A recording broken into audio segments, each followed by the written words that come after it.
des questions sur nous-mêmes, des questions sur qui nous sommes et sur ce que nous sommes. Je m'appelle Pascal Chabot. Si je suis ici, c'est d'abord grâce à l'amitié d'Eric, les collaborations avec Doctors for Doctors, et puis grâce à eux et grâce à Anne-Hélène, la traduction en néerlandais de Global Burnout, qui est philosophie de Burnout, chez Amsterdam University Press. Je trouve le lieu incroyable. En latin, on parle de hortus conclusus, le jardin clos. Et le jardin clos est dans toute la philosophie du Moyen Âge le jardin qui est à l'abri du monde. Il est différent du système du monde, mais il y a toutes les caractéristiques du monde dans le jardin. Et on dit du jardin clos que c'est celui qui est relié à ce qui est bas dans la terre, à ce qui est dans le ciel aussi, et où s'inventent des possibles. Et je crois que dans tous les imaginaires de la transition, dans tous les lieux où on réfléchit à des manières de nourrir autrement nos existences, il y a ce retrait dans les marges du système, être juste à côté, mais dans un lieu profondément inspirant, où se retrouve alors, parce que le jardin clos n'est pas un lieu de solitude uniquement, d'ermitage uniquement, mais aussi un lieu d'amitié, un lieu de connexion et de parole. Et je trouve que c'est vraiment un cadeau de pouvoir venir parler ici. Ce n'est pas si facile de répondre à la question de savoir quelle est ma motivation fondamentale. On touche là au plus intime, au plus essentiel aussi, et on touche là à ce qui est le plus important et dont on parle le moins souvent.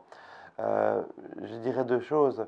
Je dirais d'abord que j'ai reçu une culture philosophique, pour ainsi dire, en héritage, une culture philosophique qui vient de beaucoup plus loin de moi, qui a 25 siècles, que j'ai reçue par passion, par goût, par désir de la comprendre, et il s'agit de la faire passer plus loin. Donc j'ai l'impression d'être un tout petit maillon dans une très énorme et admirable chaîne de transmission, de réflexion, de pensée et de désir de compréhension.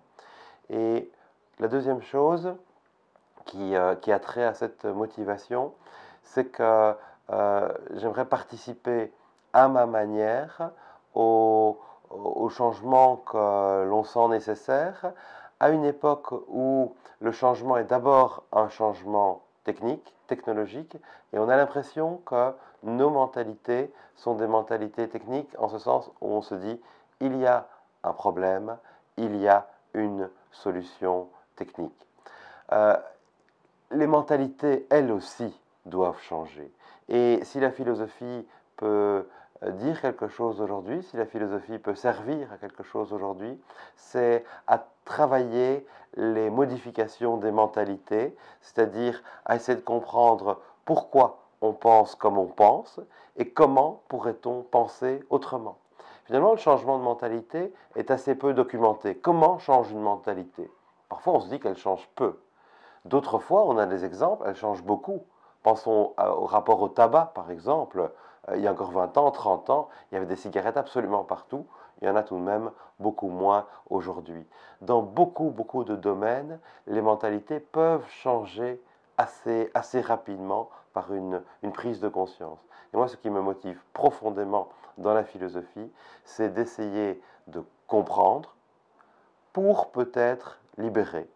Parce que le but de la philosophie, c'est ça, c'est pas une compréhension gratuite, c'est une compréhension qui permet une ouverture et une libération de ce qui peut être aliénant et de ce qui peut, environnementalement et pour les individus, être même de l'ordre de la catastrophe.